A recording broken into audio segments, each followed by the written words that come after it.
G'day everyone, Chris Carlin here, masteryourmoneynow.com.au, helping you take control of your finances from the comfort of your own home.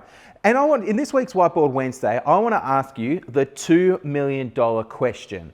And I just want to get you to think a little bit differently about your financial situation. Particularly if you're only in your 20s and 30s now, this is something that will get you thinking quite differently to what I think most Australians are thinking at this point in time. So here's the question. If you could only choose between one of these two, if you could have a $2 million home and no super, nothing else, or if you had a $2 million super balance, which one would you choose? Now, I think that most Australians would generally pick the $2 million property because they picture something, or the waterfront McMansion, 6 bedrooms, a spa pool, a games room, and everything, all the bells and whistles that you get with a $2 million home. But here's my question. If you've got a $2 million home, how are you going to meet your living expenses?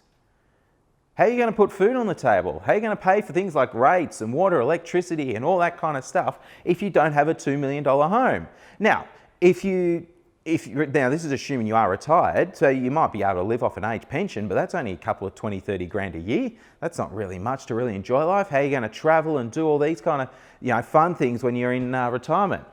So, but here's the thing, if you had a $2 million super portfolio, you can rent, couldn't you?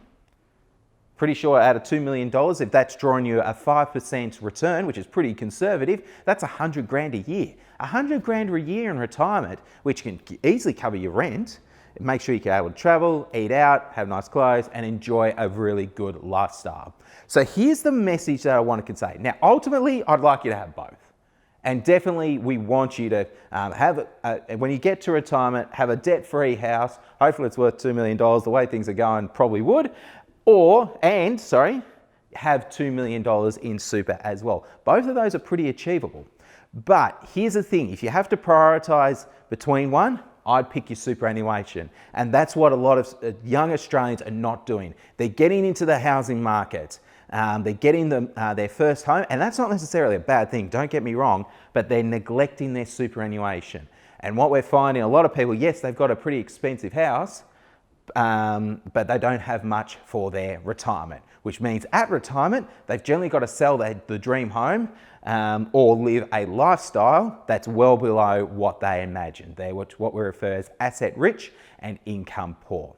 So that's the beauty of working with someone who's both a financial planner and a mortgage broker. The mortgage broker, and let's extend the financial planner, will help you purchase your first home, but the financial planner will definitely help you building up your superannuation as well, because ultimately both of them are just as important.